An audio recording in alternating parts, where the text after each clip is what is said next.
Students, आज आपण ionic equilibria या टॉपिकमधला लास्ट पॉईंट बघतोय, कॉमन आयन इफेक्ट. आता नावात आहे कॉमन आयन, म्हणजे आयन कॉमन असते दोन सबस्टन्समध्ये, तर त्याचा काय इफेक्ट होतो. Common ion effect, the ionisation of weak electrolyte is suppressed. Suppress म्हणजे कमी होणे, डिक्रीज होणे. म्हणजे वीक इलेक्ट्रोलाइटचं आयोनायझेशन किंवा डिसोसिएशन काय होतं, सप्रेस होतं, कमी होतं, डिक्रीज होतं. कधी? In the presence of strong electrolyte. Strong electrolyte कसा पाहिजे, containing ion common to the weak electrolyte. Means there should be one weak electrolyte and one strong electrolyte. Dissociation of weak electrolyte or ionization of weak electrolyte is suppressed by addition of one strong electrolyte into it, but that strong electrolyte should contain the common ion with the weak electrolyte. The ionization of weak electrolyte is suppressed in the presence of strong electrolyte containing ion common to the weak electrolyte.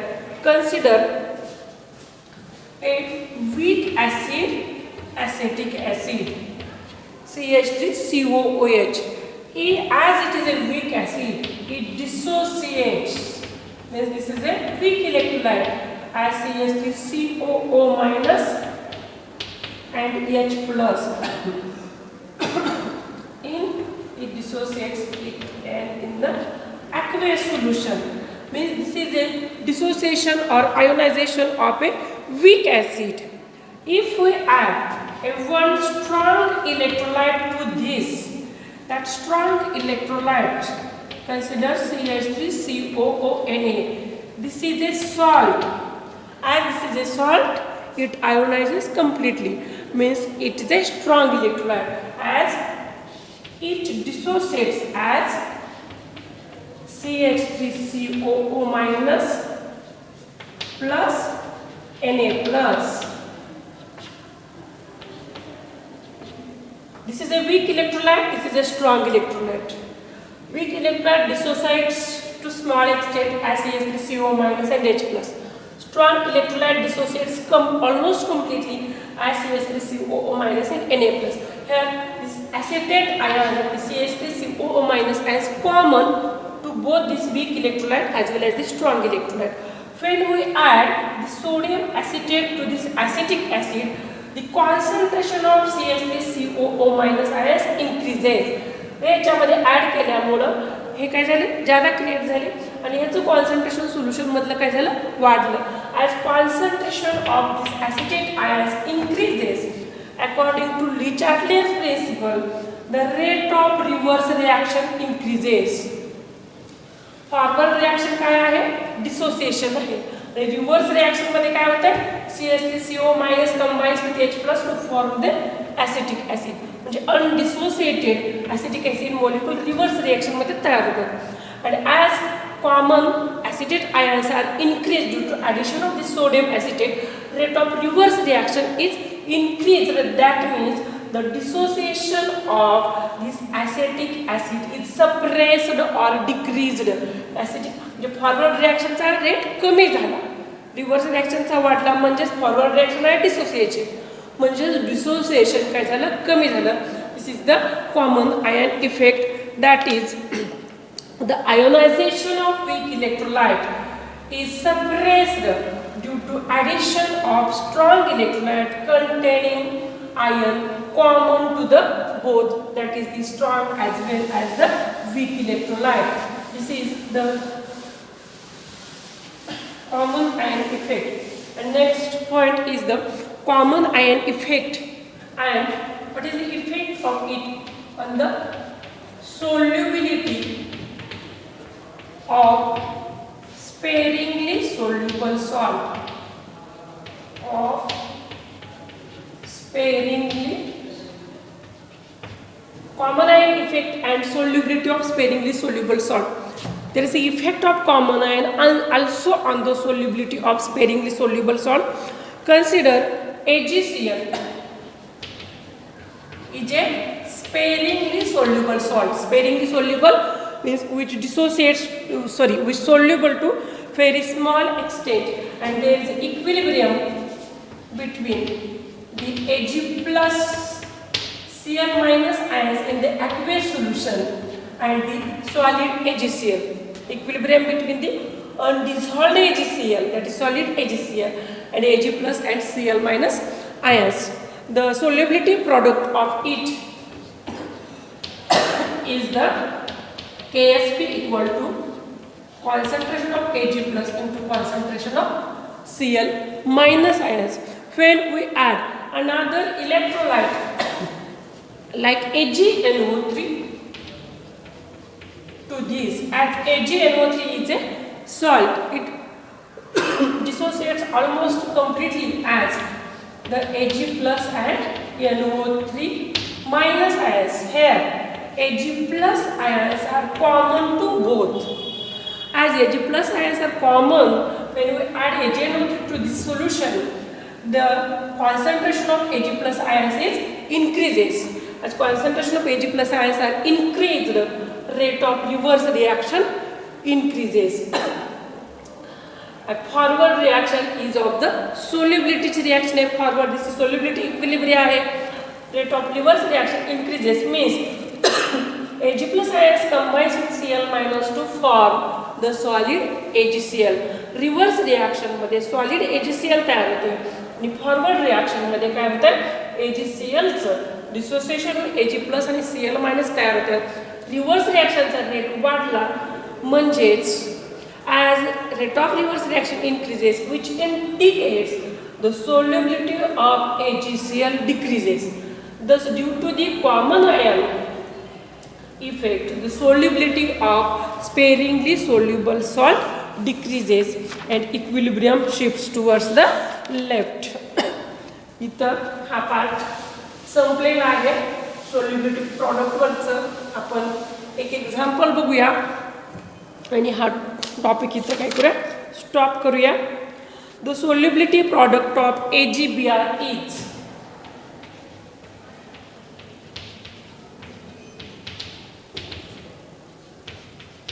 solubility product of AgBr is value दिलेली आहे 5.2 into 10 raised to minus 13. 5.2 into 10 raised to minus 13. Calculate its solubility in mole per dm cube and gram per dm cube. Calculate its solubility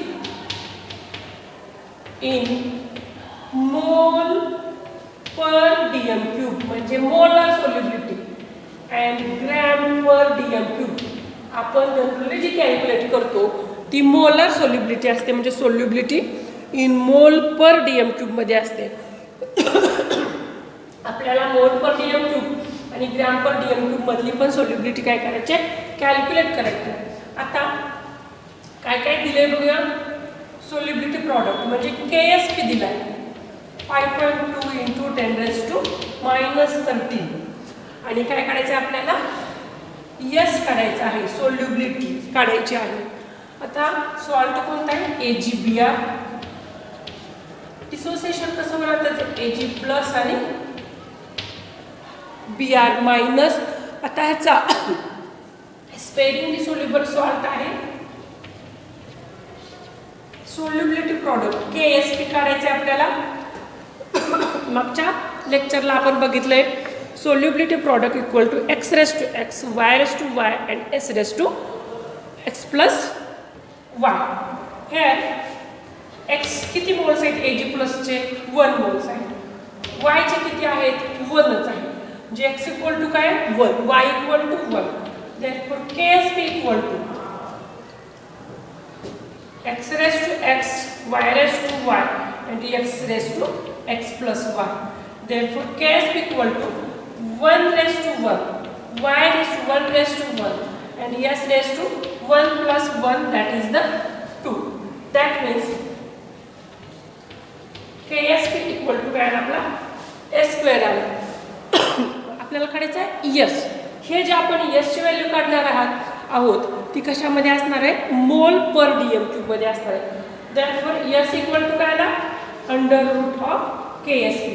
आणि आपल्याला KSP दिलेला आहे.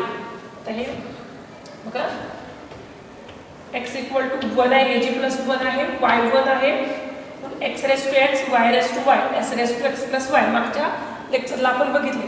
Therefore KSP equal to काय आला, S square आला. Therefore S equal to under root of KSP. S equal to KSP ची value दिलेली आहे 5.2 इंटू 10⁻13. पाठीमागं मी तुम्हाला सांगितलं होतं अंडर रूट काढायचं असेल तर ही जी व्हॅल्यू आहे ती इव्हन करून घ्यायची. म्हणजे याचं -12 करून घ्या किंवा -14 करून घ्या. इथं मी -14 करून घेते. त्याचं जर -14 करायचं असेल तर एक दशांश उजवीकडे जायचं. 5.2 ची ऐवजी काय करायचं 52 इंटू 10⁻14. 10⁻14चा आपण अंडर रूट काढला तर तो काय येणार आहे 10⁻7 येणार. Therefore, S equal to under root of 52 into 10⁻7. आणि अंडर रूट ऑफ 52 च्या पूर्वी पण मी तुम्हाला सांगितलंय काय करायचं 1/2 लॉग ऑफ 52 बघायचा आणि जो लॉग बघितलाय त्याचा काय करायचा अँटी लॉग बघायचा आणि ते अंडर रूट ऑफ 52 काढायचं. दिस व्हॅल्यू इज 7.2. आता 7.2 इंटू 10⁻7 आपण केलेलं कॅल्क्युलेशन बरोबर आहे का नाही कसं बघायचं. अंडर रूट ऑफ 52 52चं वर्गमूळ आपल्याला पाठ नाही, पण त्याच्या शेजारचा अंक कुठला बघा. तुम्हाला ज्याचं वर्गमूळ पाठ आहे 49. 49चं वर्गमूळ किती असतं 7 असतं. 49च्या जवळचं 49च्या हा मोठा अंक आहे 52. म्हणजे हे 7च्या आसपास आपलं उत्तर जर आलं असेल तर आपलं उत्तर बरोबर आहे. म्हणजे ज्याचं स्क्वेअर रूट काढायचं आहे त्याच्या आसपासचा जो आपल्याला अंक माहिती आहे त्याचा विचार करायचा. आता ही जी व्हॅल्यू आली S इक्वल टू 7.2 इंटू 10⁻7 ही व्हॅल्यू आहे मोल पर DM क्यूब मधली व्हॅल्यू असते किंवा ही molar solubility. This is the molar solubility. आणखी आपल्याला काढायचे solubility in grams per DM cube. ही आपली निघाली मोल पर DM क्यूब. काय फॉर्म्युला आहे solubility that is S in gram per DM cube. Sorry mole आपण केले म्हटल्यावर फक्त DM क्यूब पाहिजे. वरती असतं तर DM⁻³ पाहिजे होतं. सोल्युबिलिटी इन मोल पर DM क्यूब. पाठीमागच्या वेळेला आपण फॉर्म्युला बघितला इंटू काय करायचं molar mass of that salt. सॉल्टचं मोलर मास दिलेलं असतं त्यानं काय करायचं मल्टिप्लाय करायचं. ग्रॅम्स पर DM क्यूब काढताना किंवा मोल्स पर DM क्यूब काढायचे असेल तर mole per DM cube equal to gram per DM cube divided by molar mass of salt आपण बघितलं होतं. आता आपल्याला काढायचं ग्रॅम पर DM क्यूब. मोल पर DM क्यूब किती आले 7.2 इंटू 10⁻7 मोल per DM cube into molar mass of AgBr. ते तुम्हाला दिलं जाईल 187.8 गिव्हनमध्ये. तर या दोघांचा गुणाकार केल्यानंतर जे तुमचं आन्सर येणार आहे ते काय असणार आहे solubility in gram per DM cube and which is 1.37. पण इंटू काय असणार आहे 10⁻⁻7 आहे. ह्या दोघांचा गुणाकार एवढा कमी येणार नाही. म्हणजे 10⁻ची व्हॅल्यू किती आहे 10⁻⁻4 1.37 into 10⁻⁻4 gram per DM cube. ही व्हॅल्यू आहे सोल्युबिलिटीची ग्रॅम पर DM क्यूब. याच पद्धतीनं आपण सोल्युबिलिटी कॅल्क्युलेट करायची. आणि या टॉपिकवरची आणखी जे एक्झाम्पल आहेत सॉल्व्ड एक्झाम्पल तुम्ही आधी समजून घेण्याचा प्रयत्न करा. 2 वेळा समजून घ्या, सोडवा आणि नंतर मग दुसरी एक्झाम्पल आणखी सोडवा, लॉगची कॅल्क्युलेशन करा. इथं हा टॉपिक संपतोय. थँक्यू.